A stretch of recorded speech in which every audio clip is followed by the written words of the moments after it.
विचार चल रहा था श्लोक पे। ऊर्धमूलम शाखाम अश्वत्थम राहुरवेयम छंदांसी से पूर्णानी यस्तम वेद स वेद विद्। ऊर्धमूलम कालतः सूक्ष्म होने से और कारण होने से, नित्य होने से, महान होने से यह ऊर्ध्व है। ऐसा अनेक हेतुओं के कारण से ऊर्ध्वत्व कथन किया गया है इस संसार वृक्ष का। ऊर्धमूल अध शाखा कह दिया। यही चीज आपको उसमें भी आता, श्रुति में भी, कठोपनिषद में वैसे ही मंत्र आता है। ऊर्धमूल अवाक शाखा, अध शाखा और अवाक शाखा शब्दावली भेद किया। अध शाखा तो महाभूत, ये सारी चीजें जो होती हैं श्रुति स्मृति के आधार पर अर्थ निर्णय करेंगे भाष्यकार, अलग अलग अर्थ बताएंगे।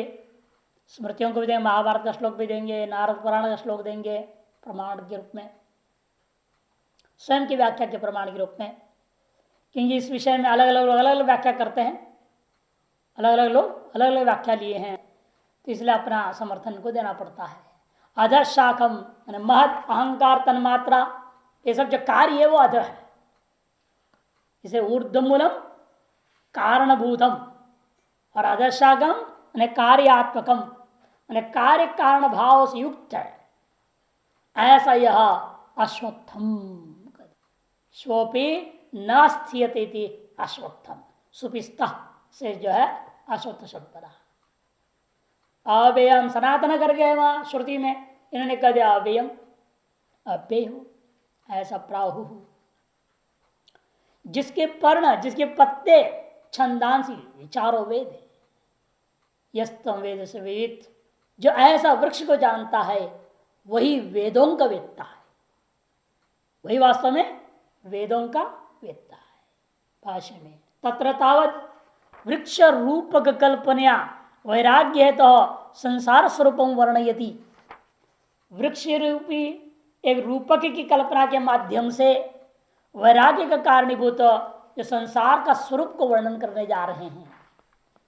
क्योंकि विरक्त से संसारात भगवत तत्व ज्ञान अधिकारो नान्यस्य, जो व्यक्ति संसार से विरक्त है वही व्यक्ति भगवान के वास्तविक तत्व स्वरूप ज्ञान में अधिकार रखता है, और अन्य सब अनधिकारी होते। नान्यस्य, अन्य को इस भगवत तत्व ज्ञान में कोई अधिकार नहीं है।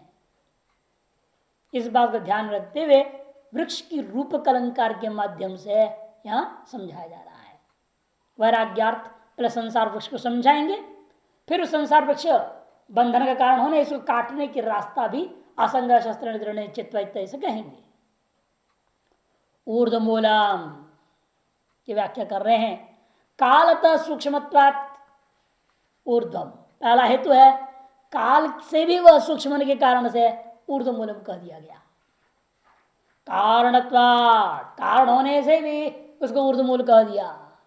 नित्यत्वात्, और नित्य धारा है इसलिए भी इसको ऊर्ध्वमूल कह दिया। महत्वाच्छ ऊर्ध्वमुच्यते, और महत्व होने के कारण से भी इसको ऊर्ध्व शब्द से कह दे रहे हैं। ब्रह्म अव्यक्त माया शक्ति मत तन्मूल मूलस्य इति, क्योंकि ब्रह्म है अव्यक्त माया शक्ति वाला, वही है मूल जिसका। इति स्वयं संसार वृक्ष ऊर्ध्वमूल, वह यह जो संसार वृक्ष इस प्रकार का है उसका नाम ऊर्ध्वमूल होता है। काल से सूक्ष्म, कारण रूप, नित्य और महत्व होने से ऊर्ध्वत्व आ गया, और मूल इसलिए कह दिया क्योंकि अव्यक्त माया शक्ति वाला ब्रह्म ही इसका मूल है, इसे ऊर्ध्वमूल कह दिया। श्रुतेश्च, श्रुति प्रमाण है इसमें ऊर्ध्वमूल अवाक्षक इति, कठोपनिषद 2:3:1 में। पुराणे च, पुराण में से नारद पुराण 16वां अध्याय 5वें श्लोक से 7वें श्लोक तक और 11वां श्लोक, 4 श्लोक दे रहे हैं यहां नारद पुराण का। और ये श्लोक एक दो शब्द को अंतर करते हुए महाभारत में 14वें सर्ग 35वां अध्याय 20 से 23 श्लोक तक है। 4 श्लोक देंगे भाष्यकार यहां, 14, 35, 20 से 23 तक नारद पुराण में, 16वां अध्याय 5वां श्लोक से 7वां श्लोक और 11वां श्लोक। 5, 6, 7 और 11। अव्यक्त मूल प्रभवस् तस्यैवानुग्रहोत्थितः बुद्धिस्कंदमयश्चैव इंद्रियांतरकोटरः महाभूत विशाखश्च विषयैः पत्रवांस्तथा धर्माधर्म सुपुष्पश्च सुख दुःख फलोदयः आजीव्यः सर्वभूतानां ब्रह्मवृक्षः सनातनः एतद् ब्रह्मवनं चैव ब्रह्माचरति नित्यशः एतच्छित्वा च भित्त्वा च ज्ञानेन परमासिना ततश्चात्मरतिं प्राप्य यस्मन्नावर्तते पुनः इत्यादि। कहते लौकिक वृक्ष की साधर्म्यता कैसी है उस पुराण श्लोक से स्पष्ट। अव्यक्त में अव्याकृतम वही है मूल, तस्मात् प्रवनम उससे उत्पन्न हुआ, इसलिए अव्यक्त मूल प्रभव यस्य तादृश वृक्ष स तथा तस्यैव मूलस्य अव्यक्तस्य अनुग्रहाद अधिदृढ़त्वाद उत्थितः संवर्धितः तस्यैव अनुग्रहोत्थितः उसी मूल जो अव्यक्त माया है अव्याकृत है उसी का अनुग्रह से अत्यंत दृढ़ हो रखा है ये बुद्धि स्कंदमयश्चैव। और इस वृक्ष की शाखाएं स्कंद से पैदा होते, तना से, बीच का जो ट्रंक जो तना उसे तो शाखाएं निकलती, वो जो तना बोला जाता है उस स्कंद बोलते हैं संस्कृत में, स्कंद है, फिर उसमें शाखाएं निकलेगी। वो स्कंद क्या है? बुद्धि स्कंधमयश्चैव बुद्धि है सकाशात नाना परिणाम आ जाएंगे, बुद्धि के इससे ही अनेक प्रकार के परिणाम पैदा होते हैं, इसे बुद्धि स्कंद के समान स्कंद है। तन्मय तत्प्रचुर बुद्धि प्रचुर यह संसार के वृक्ष का तना है। और इंद्रियांतर कोटर इंद्रियाण मंत्राणि छिद्राणि कोठराणि यशसा इंद्रियों का ये जो छिद्र के समान छिद्र है, गोलक है, एक कोठर है। पेड़ का तने में जगह जगह क्या होता है? खड्डा होता है, गड्ढे होते हैं अंदर में, जिससे उल्लू पक्षी बैठते हैं, अपना अंडा उंडा भी रख देते हैं, उसको कोठर कहा जाता है। कोठर वुड पैकर आता है, वुड पैकर पक्षी होती, वो छेद कर करके करा बना देता है। अब वो बना के चला जाता है बेचारा, उसका अपना आदत है बनाने का, लेकिन रहता नहीं ज्यादा वहां, और रहते दूसरे ही वहां पर आकर के। अधिकतर उल्लू आगे बैठ जाता, उल्लू का घर बन गया। और कभी दूसरी चिड़िया भी घर बना लेते उसको, वहां अपने अंडे अंडे रख देते हैं, सुरक्षित है। और कई लोग उसको नाश करना देते, उसमें आग रख देते हैं, कोयला जला के उसके अंदर रख देते, तो धीरे धीरे धीरे पूरा पेड़ को नष्ट कर देगा। कोठराग्नि कहा जाता है, कोठराग्नि, जैसे कि जाठराग्नि है, कोठराग्नि। ये कोठर के समान कोठर इंद्रियों के जो गोलक है। और ये महाभूत विशाखश्च महांति भूतानि पृथ्वी आदि ने आकाशांतानि विशाखाएं स्तंभ ये विशाखाओं के समान शाखाएं समझो। विषय ही पत्रवांस था, और ये विषय है रूप रसगंध स्पर्शादि, यही पत्तों के समान पत्ते हैं। धर्माधर्म सुपुष्पश्च धर्म और अधर्म ये दोनों उसके पुष्प है, सुख और दुख ही फल है। आजीव्य सर्वभूतानाम उपजीव्यत्व सकल जीवों का उपजीव्य है, आश्रय का समान आश्रय है सकल भूतों का यह संसार वृक्ष ब्रह्म वृक्ष है। इसका नाम ब्रह्म वृक्ष भी है, उन्हें ब्रह्मण अधिष्ठित, ब्रह्म से अधिष्ठित वृक्ष होने से ब्रह्म वृक्ष का दिया। तथापि ज्ञान बिना छित्तुम अशक्यतया, ज्ञान के बिना छेदन नहीं हो सकता, इसे इसका नाम रख दिया सनातन। अज्ञान के दृष्टिकोण से सनातन, अज्ञान से छेदन हो गया तो वह अनित्य है और रहा ही नहीं, खत्म हो जाता है ही नहीं चीज। ये तद ब्रह्मवनम, ये तद ब्रह्मवनम गो दिया। ये तच ब्रह्मण परस्य आत्मनो वनम, वनम ने जंगल नहीं, ब्रह्म का जंगल ऐसा अर्थ नहीं करना। ब्रह्म का वनम मने वननीयम संभजनीयम अत्र, उस ब्रह्म का सम्यक भजन चिंतन मनन इसी संसार वृक्ष में अंदर में रह करके, ये प्राप्त मनुष्य शरीरों में रह करके आप कर सकते हो ना, इसलिए इसका नाम ब्रह्म वनम हो गया, संसार वृक्ष का नाम। क्योंकि संसार वृक्ष आप बाहर हो जाएंगे, बाहर होने का मतलब क्या, शरीर आदि का अभाव हो गया, फिर भजन क्या करोगे। ये संसार रूपी जो महान वृक्ष के अंतर्गत 84 लाख योनियों में से किसी न किसी योनि में कोई न कोई शरीर प्राप्त है, उन शरीरों के माध्यम से ही हम उस भगवान का भजन कर सकते हैं। वनु संभजने दातो यहाँ पर, वनु संभजने दा, इसलिए आनंद देखो कह रहे ब्रह्मण परस्यात्मन वनम वननीयम संभजनीयम अत्र ब्रह्म प्रचलितम वृक्षस्य तस् संसाराख्य तदेव ब्रह्म सारभूतम अथवा ब्रह्म वृक्षस्य अनवच्छिन्न संसार मंडलस्य तदेव ब्रह्म वनम इव वनम वननीयम संभजनीयम नहीं ब्रह्मातिरिक्तम संसार से आस्पदम अस्ति ब्रह्मैव विद्या संसर्ति अभिगमादित्यर्थः। क्योंकि जो है परब्रह्म परमात्मा का सम्यक प्रकार से भजन करने योग्य यह संसार वृक्ष में विद्यमान विभिन्न प्रकार के शरीरों में से विशेष रूपेण यह मनुष्य शरीर है। और ब्रह्म प्रतिष्ठितम वृक्षस्य, ब्रह्म के द्वारा प्रचलित यह वृक्ष का अंदर तस् संसाराख्य संसार नाम का वृक्ष है, तदेव ब्रह्म सारभूतम, अतएव इस संसार वृक्ष का सारभूत वस्तु क्या है, इसका अधिष्ठान बता ब्रह्म ही सारभूत वस्तु है। जैसे सर्प का सार क्या है, रज्जु ही है। सर्प का सर्पादियों का सारभूत वस्तु क्या हो सकता है, रज्जु के अलावा और कुछ नहीं। जैसे इस संसार वृक्ष का सारभूत वस्तु वह ब्रह्म ही है, वही इसलिए चिंतन करने योग्य भजन करने योग्य है, ऐसा समझनी चाहिए। अथवा दूसरे अर्थ अस्य ब्रह्म वृक्ष अनवच्छिन्न, क्योंकि ब्रह्म रूपा वृक्ष कैसा है, अनवच्छिन्न, लंबा चौड़ा, किसको पता ही नहीं संसार कितना लंबा चौड़ा है। संसार मंडल तदेतद ब्रह्म वनम इव वनम, वह यह जो ब्रह्म है वन के समान वन है, वननीयम संभजनीयम नहीं ब्रह्मातिरिक्तम संसार से आस्पदम, कि ब्रह्म से अतिरिक्त कोई और जो संसार का आश्रय हो नहीं सकता, अधिष्ठान नहीं हो सकता, इसलिए ब्रह्मैव अविद्या संसरति, से ब्रह्म ही अविद्या की वजह से संसार पर हमें दिखाई दे रहा है, ऐसा समझनी चाहिए।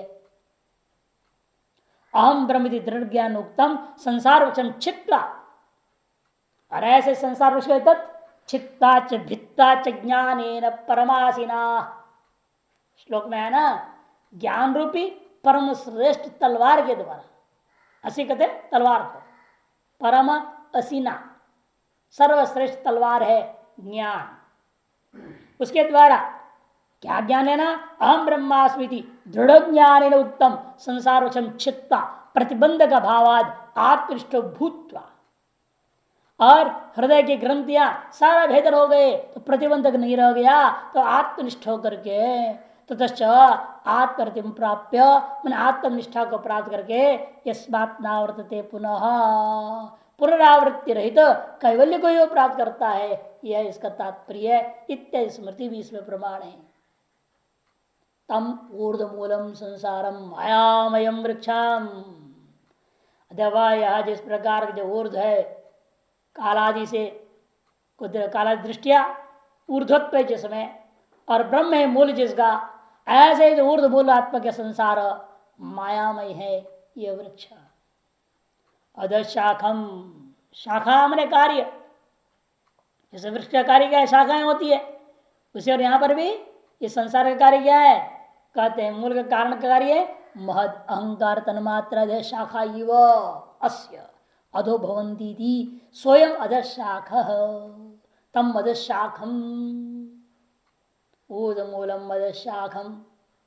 महत, पहला महत्व तो पैदा हुआ ना, मायावच्छिन्न चैतन्य से महतत्व, महत्व से अहंकार, अहंकार से तन्मात्राएं, और तन्मात्राओं से भूत भौतिक सृष्टि, ये शाखा के समान शाखा है। इसीलिए कार्य होने के लिए इसको अध शब्द प्रयोग कर दिया, क्योंकि कारण पूर्व में होता है, कार्य तदनंतर होता है। पूर्व में जो है उसको ऊर्ध्वम कह दिया, पर में जो आया है उसको अध कह दिया। ऊपर नीचे से तात्पर्य नहीं है, कार्य और कारण, ऊर्ध्व शब्द कारण परख लेंगे और अध शब्द को कार्य परख लेंगे। ऐसा है यह अधः शाखा वाला, कार्यों वाला, कार्य के समान कार्य वाला ये सारा जगत। तमद शाखम न शोप स्थाता इति अश्वत्थ। देखो, न शोप स्थाता, कल तक भी नहीं टिकने वाला, अर्थात न स्थातुम योग्य। क्यों? अंडर तत्वाद अश्वत्थम संसार, क्योंकि अंडर दे मिथ्या ही है। टिकने को तो लाखों साल तक टिक जाए, न टिका तो ज्ञान हो जाए तो क्षण भर भी न टिके। ज्ञान और अज्ञान का खेल है। मन की भ्रांति, भ्रांति का कोई दवा है नहीं ना, भ्रम को कोई दवा है क्या संसार में? कोई दवा नहीं। आपकी भ्रांति को आप स्वयं अपने आप दूर कर ले सकते हैं। उस भ्रांति को दूर कर सहयोग दूसरा दे सकता है, लेकिन उस सहयोग को, सहयोग देने वाले पर विश्वास हो, श्रद्धा हो, भक्ति हो, सब कुछ हो। जैसे दसवें तमस में आकर के बोल दिया तुम ही 10वां हो, अरे बोलने से मानेगा तब तो। उस बोलने वाले के प्रति विश्वास तो होना चाहिए, जो कह रहे हैं हमारे हित में बोल रहे हैं, तब वो मानेगा। जो आप कह रहे भाई नहीं 10वां मरना में मारा, 10वां मरा नहीं है, खुशी तो होती ना उसी सुन करके। 10वां मर गया सुना था, बोल रहे थे, अब सुन लिया 10वां मरा है, थोड़ा विश्वास हो रही, इसका मतलब जो कह रहा है तो कुछ तो रहस्य होगा। तो जानने की कुतूहलता बढ़ी, उनके प्रति भावना बना, उसे और कह रहे कहाँ है बताओ, बताओ कहाँ है 10वां। तो पीछा पड़ा, परिप्रश्न न सेवया वाली बात आ गई ना, पीछा पड़ा, पूछ रहा 10वां कहाँ है वो। तब कह रहे बताता हूँ धीरे धीरे, तुमको गिनो कि कौन कौन है। तुम अलग खड़े हो जाओ, पूछने वाला भाग्य यहाँ है तुम्हारे आदमी, सब बुलाओ सामने। उनको खड़ा की गिनाया सबको, फिर उनकी ओर घुमाया, अब बता तो अपना कौन जो गिनने वाला। 9 तो तुमने गिन लिया, उन 9 गिनने वाला, उन 9 से अलग जो तुम कौन हो। तो समझ में आई, 10वां मैं वो 10वां हूं। तो इसी तरह से यहां भी प्रक्रिया है, भ्रांति को दूर करने के लिए वेद उपनिषद आया हुआ है। और कलयुग में क्या अनंत युगों से चले आ रहा है गुरु परंपरा, अनादि परंपरा। ये श्रुतियां ऋषियों के हृदय में प्रकट हुए, नित्य श्रुति, और वो सजाति उच्चारण पूर्वक आगे आगे आते आते आज तक हम लोगों तक आए, और आगे भी जाते रहेगा आप लोगों के माध्यम से। और आजकल तो सीढ़ियों के माध्यम से भी आगे चला जाएगा।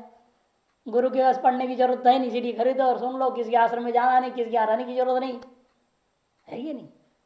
और सीढ़ी की सफाई कर लिया, मेंटेन कर लिया अच्छी तरह से, यही गुरु की सेवा है, वही गुरु है ना। सीढ़ी का आता है ना वैलेट बैग है, सीढ़ी बैग को साफ करो, वो समझो हाँ ये महाराज जी का हमने जो है कपड़ा धो दिया, सफाई हो गई, सेवा हो गई। सीढ़ी गुरु आजकल बनेंगे, धीरे धीरे सीढ़ी गुरु हो जाएगा, डीवीडी गुरु हो जाएगा, आसान हो जाएगा ना लोग। मुक्ति बहुत आसान होती जा रही है यहाँ कलयुग में, बहुत आसान है। इसलिए कहते हैं कि ऐसा है वृक्ष, कोई भरोसा नहीं इसका, टिका गया तो अनंत काल तक भ्रम भ्रांति बहुत समय तक टिकी रह जाती। कईयों की भ्रांति जिंदगी भर चलता है, बाद में समझ में आते हो हम तो भ्रांति में थे, सब गड़बड़ होता रहा आज तक।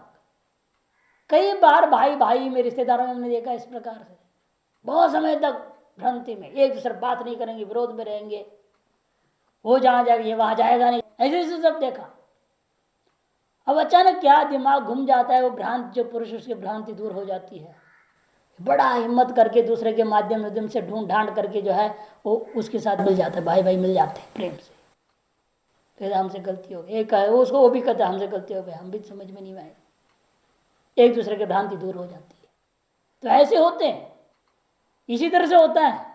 अब यहां तो अनेक जन्मों से भ्रांति चल रही है ना, अविद्या इस ब्रह्म को ज्ञान होने नहीं दे रही है, अनंत जन्मों से चले आ रहा है। अनेक जन्म नहीं बल्कि अनंत जन्मों से, अनंत 84 लाख योनियों में भटकते हुए अनंत जन्म बीत चुके हैं, तब से भ्रांति चली आ रही है। इसलिए संसार वृक्ष को सनातन कर दिया।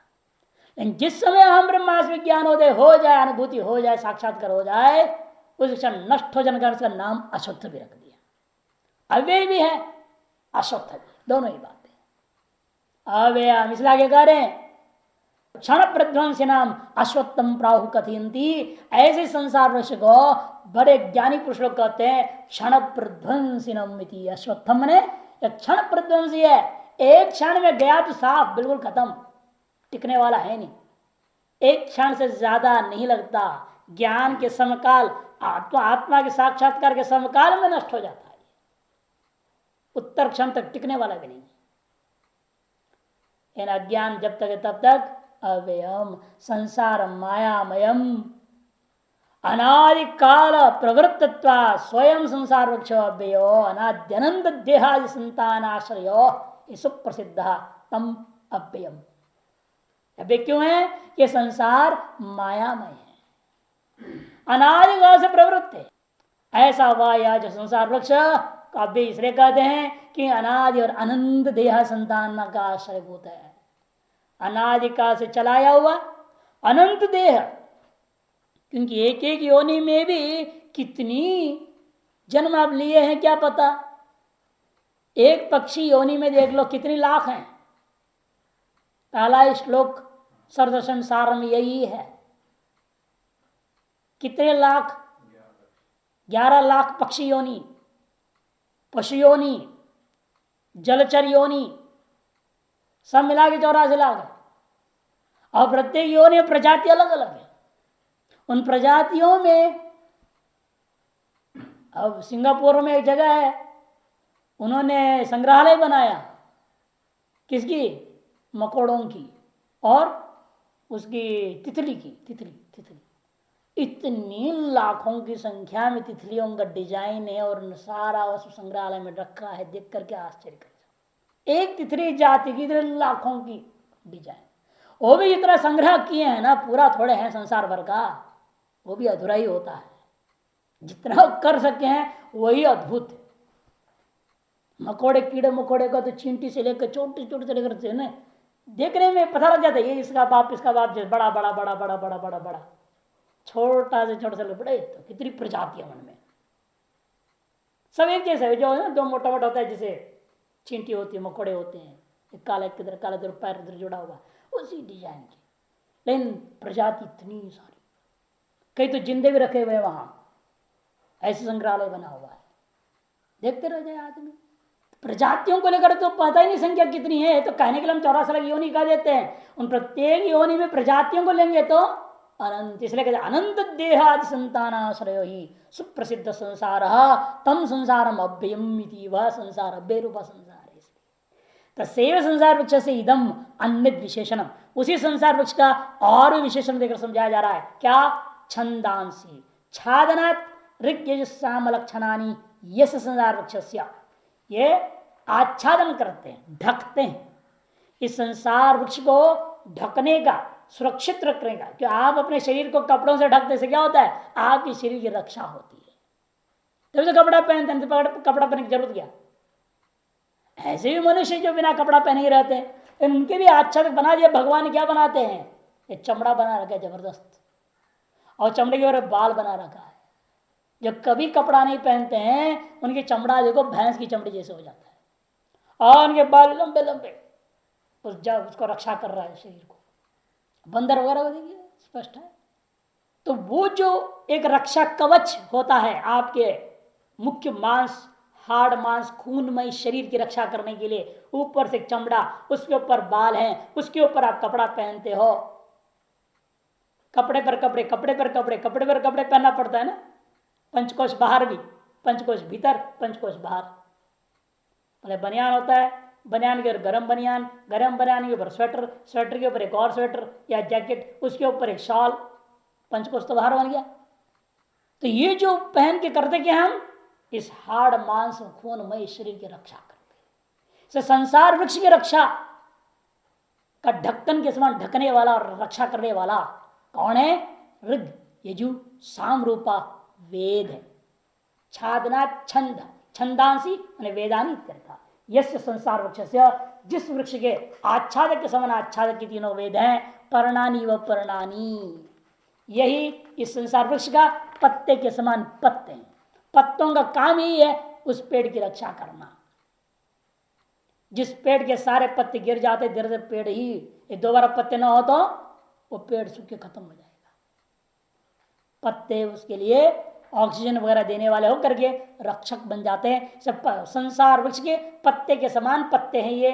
कौन? ये वेद, रक्षा करने वाले। प्राण आधान भी कर देते, प्राण प्रदान करने वाले। जब पत्तों में छेद होता है, उन छेदों के माध्यम से ही ऑक्सीजन लेना, कार्बन डाइऑक्साइड छोड़ना एक प्रक्रिया होती है। शाखाओं से सीधे नहीं होता, पत्तों के माध्यम से होता है। जब पत्ते खत्म हो गए और दोबारा नहीं आते हैं कोमल पत्ते, फिर वो जल्दी पेट में मर जाएगा, कुछ समय तक सहन करेगा, उसके बाद खत्म हो जाएगा। इसे दोबारा पत्ते आ जाते, देखो अब पतझड़ एक महीना होता है ना, वसंत ऋतु पतझड़ हो, सारे पत्ते गिर जाते हैं, नए पत्ते आ जाते हैं। यथा वृक्ष से परिरक्षणार्थानि पर्णानि, जैसे वृक्ष की परिरक्षा के लिए ही पत्ते होते हैं, तथा वेदा संसार वृक्ष परिरक्षणार्था, उसी प्रकार से जो वेद है संसार वृक्ष का परिरक्षा करने के लिए होते हैं। धर्माधर्म हेतु फल प्रकाशनार्थता, क्योंकि धर्म और अधर्म और उसके जो साधन है और फल है, इनका प्रकाशन करने के लिए ही ये वेद होते हैं। तो वेद क्या कर रहे हैं? आपको पुण्य पाप और इनके साधन और उनका फल लोक स्वर्ग आदि, इनका प्रकाशन करने के माध्यम से आप मनुष्यों को इनमें प्रवृत्त करा करके इस संसार वृक्ष की रक्षा कर रहे हैं। वेद सीधे थोड़ी रक्षा करता है संसार वृक्ष का, ये वेद हम लोगों के माध्यम से रक्षा करता है। वेद रूपी पत्ते का जो तने से जुड़े हुए रहते हैं, वो जो होता है वो आप ही लोग हैं, वेद और संसार वृक्ष का बीच में जोड़। तो वेद कहा आपने कर्म किया, वो कर्म और उपासना ज्ञान जो अनुष्ठान कर रहे हैं, उसके माध्यम से वृक्ष का पोषण हो रहा है संसार वृक्ष का। इसे अग्नौ प्रास्ता आहुति आदित्यम उपतिष्ठते, मनुस्मृति अधिकार ने कहा ना, यहां पर भी कहा पहले, यज्ञ के द्वारा ही लोगों की रक्षा चल रहा है। अग्नि में डाले आहुति, सूर्य में जाते हैं, सूर्य से बादल बन के आते हैं, बादल से वापस पानी होता है, उससे फिर अनाज होता है, इस अन्नाद भवन्ति भूतानि इत्यादि प्रक्रिया चलती है। यज्ञाद अन्न संभव कहा है ना पहले। तो इसीलिए संसार चक्र इसी प्रकार से है। यह वेद धर्म अधर्म, धर्म का साधन और धर्म के साधन यज्ञ कर्म कांड आदि और उसका फलभूत स्वर्ग आदि लोगों को सारे चीज प्रकाशन के माध्यम से इस संसार वृक्ष का परिरक्षा करते हैं। इस प्रकार से यथा व्याख्यातम संसार वृक्षम समूलम यह तम वेद सा, जो पुरुष जिस प्रकार से व्याख्यान किया गया उस प्रकार वाला वह यह जो मूल सहित इस संसार वृक्ष को जो जानता है, स वेदवित वेदार्थवित्यर्थ, वही वास्तव वेद का अर्थ को जानने वाला महान पुरुष समझो। समूल संसार वृक्ष ज्ञाने अमूलम हित्ता मूलम एवं निष्कृष्य जातुम शक्यम, अमूल वाला कुतूहल को त्याग करके मूल को निष्कृष्ट करके उखाड़ के जड़ से उखाड़ के फेंकने में व्यक्ति प्रयत्न कर सकता है। एक ज्ञानार्थम प्रयतव्यम, और उसी का ज्ञान के लिए प्रयत्न करना चाहिए। इस भाव को मन में रख करके बात कहा जा रहा है। नहीं संसार वृक्षाद अस्मात् समूलात् ज्ञेयो अन्यो अणुमात्रोपि अवशिष्टो अस्ति, इसीलिए इस संसार वृक्ष से समूलात् अस्मात् संसार वृक्षात, मूल सहित कारण सहित इस संसार वृक्ष से अलग अन्यो अणुमात्रोपि, थोड़ा सा भी कुछ भी ज्ञेयो नहीं अवशिष्टो अस्ति, कुछ भी ज्ञेय नाम का पदार्थ ज्ञेय वस्तु नहीं रह जाता है। जो कुछ भी जानना है वह संसार में वृक्ष है, वही मूल से जान लो इसको। मूल क्या है इसका? वह ब्रह्म ही है, माया शक्ति विशिष्ट ब्रह्म, इसे मूल कारण। इसे मूल कारण सहित संसार वृक्ष का असलियत को आप पहचान लोगे।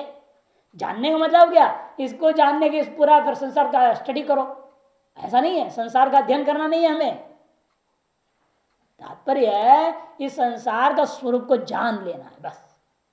एक ऐसा चीज है, ये आप जान लोगे ना, क्योंकि जानने योग्य संसार में यदि कुछ है तो ये संसार ही है जानने योग्य। इसके असली रहस्य को जान लिया आपने तो अपने आप पहुंच जाओगे ब्रह्म रूपी अधिष्ठान में। जब तक इस सत्य तो बुद्धि बनाए रखेंगे तब तक हम फंसे रहेंगे।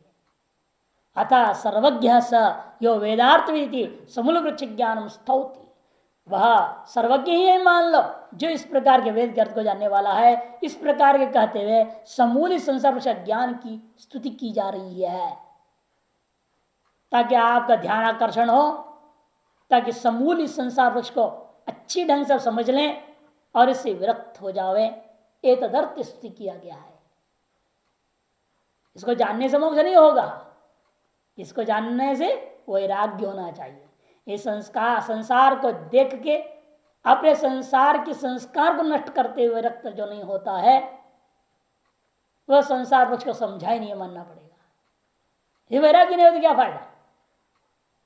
ये तो आचार्य शंकर उपदेश शास्त्र में कहते हैं, जिस व्यक्ति को अपने शरीर समझ में ही नहीं आया अभी तक, इसका ही मोह भंग नहीं हो पाया है, उसका वेदांत का उपदेश क्या करेगा।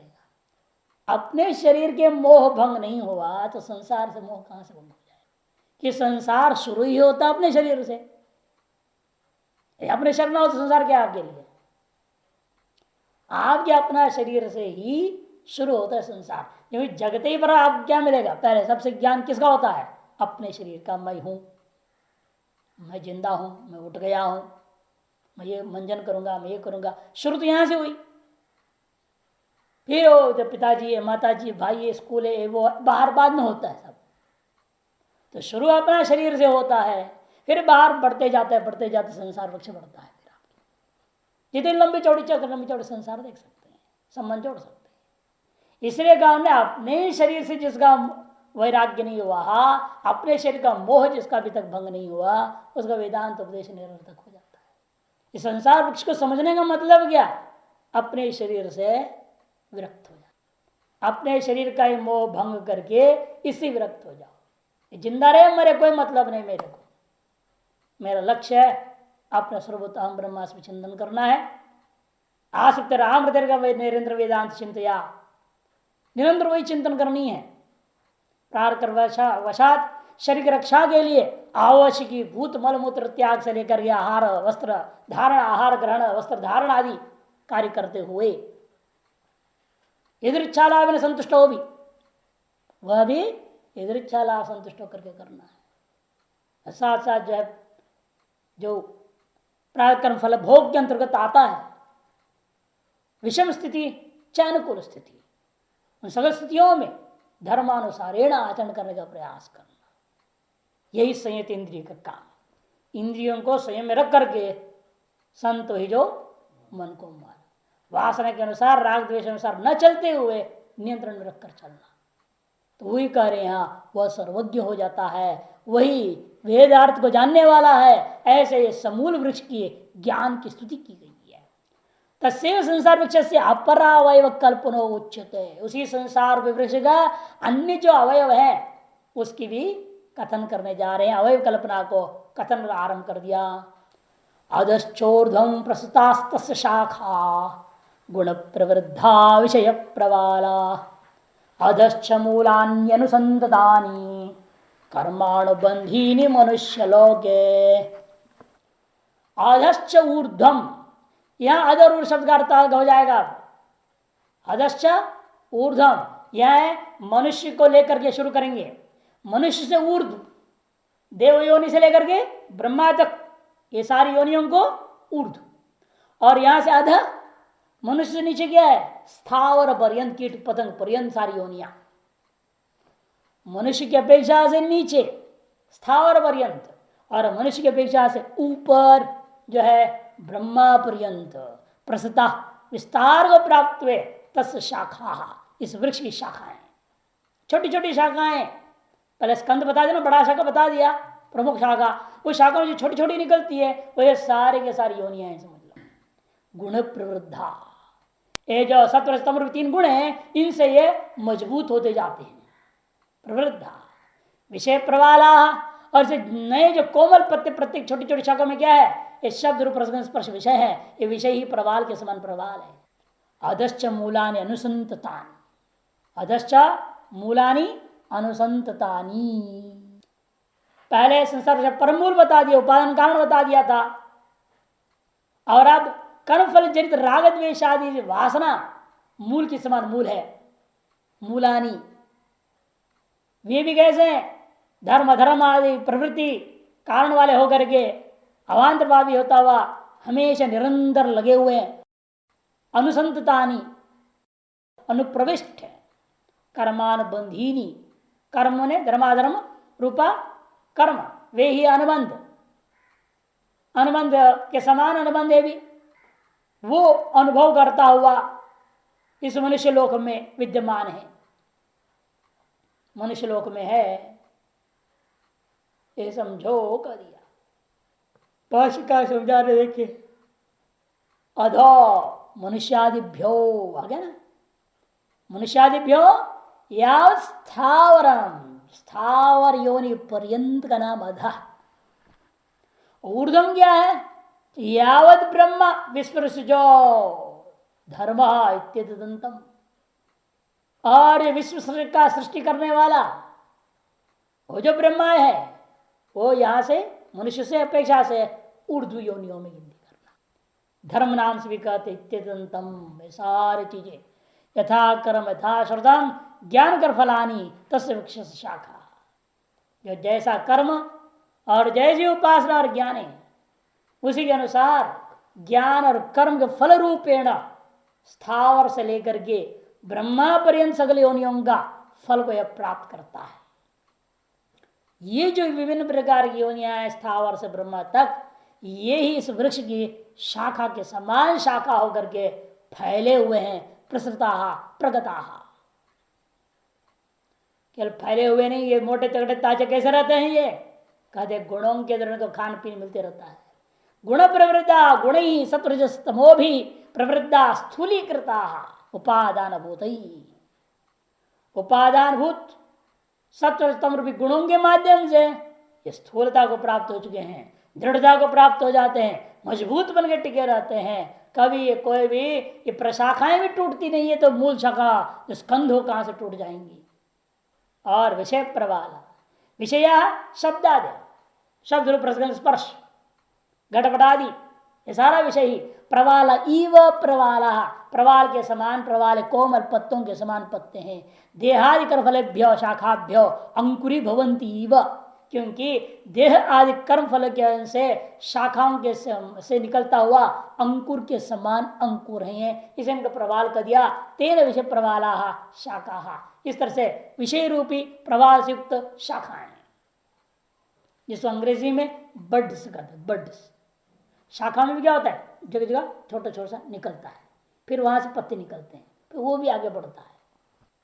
वैसे शाखा से प्रशाख प्रयास होते जा रहा है कि नहीं जा रहा है, वैसे ये भी होते जाता है। ये संसार वृक्ष भी ऐसे फैलते जाता है। संसार वृक्ष से परम मूलम उपादानम कारणम पुरमुक्तम, कहीं दो बार आदेश शब्द आ गया ना, मूल भी आ गया, अदस्य मूलानी, पहले भी आपने कहा था। कहते हैं पहले पहला श्लोक में भी ऊर्ध्व मूल अवाक शाखा कहा आपने, और यहाँ भी अदस्य मूलानी दोबारा आ रहा है। ये क्या बात, दो बार मूल शब्द आ रहा है, दो बार अदस्य शब्द आ गया सब। तब कहते बात यह है, पहली बार जो हमने कहा है वो इस संसार वृक्ष का परम मूल जो उपादान कारण है पूर्व मुक्तम, वो पहले कहा गया था। अब इस समय क्या कह रहे हो, अत इदानीम कर्मफल जनित राग द्वेषादि वासना मूलानी इव। अब जो मूल शब्द आया है, यह मूल शब्द का अर्थ है कर्मफल जनित राग द्वेषादि वासना। ये अनुगत है ना, हम लोगों के अंदर जो अनेक जन्मों में कहा क्या जा रहा है, हमारे अंदर विभिन्न प्रकार जो वासनाएं हैं, वासना एक जन्म से दूसरे से जन्म में जाते रहता है, वो अनुसंतत है। वो मूलानी अनुसंतानी का विशेषण है ना, ये सब आपस में। मूलानी इव धर्माधर्म प्रवृत्ति कारणानी अवांतर भाविनी, धर्म अधर्म में प्रवृत्ति के कारण वासनाएं। हम लोगों के अंदर ऐसी वासनाएं होती है जिन वासनाओं के कारण से व्यक्ति क्या है, जानते हुए न जानते हुए अनेक कारणों से दबदबा करके वह धर्म और अधर्म में प्रवृत्त होते रहता है। ये वासनाएं जब प्रबलतापूर्वक जग जाते हैं, आदमी विवेक को खो जाता है, समझ नहीं पाते मैं अधर्म कर रहा हूं कि धर्म कर रहा हूं। भले दुर्योधन तो फिर भी जानता तो था कम से मैं अधर्म कर रहा हूं, कहता ही साफ साफ जाना धर्म नचमे प्रवृत्ति, ध्याना में धर्म नचमे निवृत्ति, साफ बोल तो रहा है, कम से जान तो रहा है मैं अधर्म कर रहा हूं। धर्म को भी जानता, धर्म को भी जानता, फिर धर्म में मेरी प्रवृत्ति नहीं हो रही, अधर्म में मेरी प्रवृत्ति हो रही है, अपनी प्रवृत्ति को तो पहचान तो है कम से कम। लोगों के अंदर इतनी विवेक नहीं होती है आजकल, तो दुर्योधन से भी खराब है, उनके अपने प्रवृत्ति के विवेक नहीं। हम क्या कर रहे हैं, धर्म कर रहे हैं कि अधर्म कर रहे हैं, कहां मालूम रहता है लोगों को, मालूम है क्या? लोगों को मालूम ही नहीं हम पाप कर रहे हैं कि पुण्य कर रहे हैं। तभी तो कई भक्त आते हैं यहाँ पर, कहते हैं महाराज हम तो जिंदगी में कभी एक झूठ नहीं बोला, एक पाप नहीं किया, किसी का कोई बुरा तक नहीं सोचा स्वप्न में भी, आज मेरे साथ ऐसे क्यों हो रहा है। ऐसे लोग कहते हैं आकर के। इसको जिंदगी भर उन्होंने जितनी झूठ छल कवट बेईमानी वगैरह किया है उसको उनको पहचान ही नहीं हमने किया करके, तभी तो कह रहे हैं आकर के हमने कुछ भी किया ही नहीं। क्या कहें उनको, कहना पड़ता हो सकता है इस जन्म में नहीं किया आपने, पिछले जन्म में किया हो, भोग रहे हो, ये कहना पड़ता हो। क्या करें, ये तो कह नहीं सकता नहीं आप इस जन्म में जरूर झूठ बोले हैं, जरूर बेईमानी की, कैसे बोल देंगे उनको। है किया जरूर है, इस जन्म में तो पूर्व जन्म में सही मानना तो पड़ेगा, जरूर किया, पूर्व जन्म में किया कहना पड़ेगा, कभी ना कभी तो किया है, तभी तो फल मिल रहा है, तो कहां से फल मिलेगा। प्रारब्ध कर्म ऐसे थोड़ी बन गया, किसी जन्म में अचल में होता क्या है, दुश्मन लोग अनेक प्रकार से आते हैं ना दुश्मनी निकालने के लिए। हमारे एक भक्त है ना वो जो रामपाल, जो ये कहते हो तो साफ कहते पत्नी का मतलब पिछले जन्म का दुश्मन, वही पत्नी बन के आती है और जान खाती रहती है, दिन भर परेशान करती रहती है। मैंने कहा उनको आप ऐसे बोल रहे हो, पत्नी यही बोलेगी तो क्या होगा तेरा, वो भी यही कहेगी ना, फिर पिछले जन्म में दुश्मन होता वही पति बन के आता है और जान खाता है मेरा, तो दोनों बात आ गई ना। कहते दो दुश्मन ही आपस में जुड़ते हैं, यही बात हुई। आपस जब मिलना होता है दो दुश्मनों का ही मेल होता है इस विशिष्ट संबंधों के माध्यम से, और एक दूसरे के प्रति खतरा बन जाते हैं। जितने भी विशिष्ट संबंध है इसका कारण ही होता है कहीं ना कहीं कुछ ना कुछ गड़बड़ है, इसलिए अंत में खटाई पड़ जाती है विशिष्ट संबंधों में। भले जिंदगी चला लेता पति पत्नी तो क्या करे, जिंदगी तो काटनी पड़ती है, इन दोनों ही जानते हैं कौन कितने पानी में है या नहीं। अब मजबूरी है, चला रहे गाड़ी, खींचो खींचो खींचो, जब तक जिंदे खींचते हैं, नहीं खींच पाते तो सेपरेशन, आजकल तो हो गया, डाइवर्स नहीं करे, पहले सेपरेशन, तो अलग रहो हम अलग रहेंगे, तुम्हें खर्चा पानी मैं दे दूंगा या तुम मेरे को खर्चा पानी, जैसा भी हो अपना व्यवस्था कर लो, दूर दूर रहो भाई, देखना भी नहीं, बात भी नहीं करना। उसके बावजूद भी एक दूसरे का आग लगी रहती है तो क्या करें, फिर कहेंगे सर डाइवर्स ही कर दो, छोड़ छुट्टी पाई, कानून से जो है डाइवर्स कर दो। इससे बढ़िया विदेशों में कहते हैं we live together, that's all, हम तो केवल साथ में रहते हैं, जब तक निभ गया नहीं तो गुड बाय टाटा, उसी समय चले जाओ बाहर, तुम जाने तेरे काम जाने, हम जाने हमारे काम जाने, छुट्टी बाय, विदेशी संस्कृति। तो मूलानी व मूलानी धर्माद प्रवृत्ति कारणानी अवांतर भाविनी, जो बीच में होने वाले हैं, तानी अधश्च देहाद्यपेक्षया, उनको अध क्यों बोला आपने, कि देहादि अपेक्षा से वो निम्न कोटि के हैं, कि देहादि अपेक्षा से वो निम्न कोटि के हैं। क्योंकि देह तो उद्भूत है ना, दिख रहा है आपको, इन वासना कहाँ दिखाई दे रहे हैं, वो खटपट करने के बाद ही पता लगता है वासना जग गया था तो गड़बड़ कर गया, गड़बड़ करने के बाद पता रही तो गलत वासना जगी थी। जब वासना उद्भूत हो रहा है, काम करने प्रवृत्त करा रहा है, आपको गलत काम में दौड़ा रहा है, तब तो होश ही नहीं रहता है, सब खटपट हो गया तब होश में तो रही तो गड़बड़ हो गया। इसलिए उनको आधा कर दिया, अनभिव्यक्त अवस्था रहती है, ये अभिव्यक्त, ये ऊर्ध्व है, देहादि की अपेक्षा से वो आधा है। मूलानी अनुसंततानी अनुप्रविष्टानी, अनुसंतत का मतलब क्या, वे अनुप्रविष्ट है मनुष्य लोक में, विशेष कर्मानुबंधी मनुष्य लोके, ये सब मनुष्य लोक में कर्मणाम रागधन मितो हेतु हेतु मत्वा तेषां तथात्वेन अनवच्छिन्नतया प्रवृत्ति विशेषतो मनुष्य लोके भवति हेतु महा अत्र इत्यादि ना, विशेषतो अत्रि मनुष्याणाम कर्माधिकार प्रसिद्ध, क्योंकि इस मनुष्यों के अंदर ही कर्म का अधिकार प्रसिद्ध है इस लोक में। मनुष्य लोके का इसे समास क्या करेंगे, मनुष्यश्च असौ लोकश्च इति अधिकृतो ब्राह्मण्यादि विशिष्टो देहो मनुष्य लोक, ब्राह्मण क्षत्रिय वैश्य शूद्र इत्यादि विशिष्ट जो शरीर है ना, इस शरीर का नाम मनुष्य लोक समझना, पृथ्वी को नहीं लेना। कर्म व्युत्पत्ति लोक्यते असौ इति लोकः, आन दीर्घार करे देखो, इसलिए कर्म व्युत्पत्त्या प्राणी निकायो लोकः, अंतिम पंक्ति आनगिरी 613 में। कर्म ने व्युत्पत्ति करना, कर्तरी भी नहीं भाव भी नहीं, तीन प्रकार व्युत्पत्ति होती है ना, कर्म कर्ता भाव, उसे कर्म व्युत्पत्ति। लोक्यते असो इति लोक प्राणी निकाय, प्राणी का शरीर मनुष्य लोकश्च, उसे कौन सी प्राणी लेना, मनुष्य रूपी प्राणी का जो शरीर है उसका नाम मनुष्य लोक। कि यह शरीर में ही रहकर आप अधिकृत होते हैं कर्म करने में। अभी कौन सा शरीर, इसमें भी ब्राह्मणत्व विशिष्ट, क्षत्रियत्व विशिष्ट, वैश्यत्व विशिष्ट, शूद्रत्व विशिष्ट और ब्रह्मचर्य, गृहस्थ, वानप्रस्थ, संन्यास आदि आश्रम विशिष्ट, वर्णाश्रम धर्म विशिष्ट जो ये मनुष्य शरीर है वही कर्म में अधिकृत है। यह प्रसिद्ध शास्त्रों में अतिवे कह दिया कि कर्माण बंधिनी मनुष्य लोक है। अब इस संसार वृक्ष स्वयं वर्णिता संसार वृक्ष, ये जो वर्णन किया गया संसार वृक्ष है पुनः पुनः रागादि के द्वारा प्रवृत्त प्रवृत्तत्वेन अनादि है, न अनादित्वात् न संसार वृक्ष स्वयं उच्छेदित है। इस संसार वृक्ष स्वयं उच्छेदित तो हो नहीं सकता और न उच्छेद तुम शक्य थे क्या भी, और कोई भी इतना आसानी से इसको उच्छेद नहीं कर सकता। लेकिन यह भी नहीं है कि इसको कोई उच्छेद ही नहीं कर सकता, ये भी बात नहीं। ऐसा भी साधन है जिसके द्वारा इसका उच्छेदन हो सकता है। उस बात को कथन करने के लिए अगला श्लोक आरंभ होता है।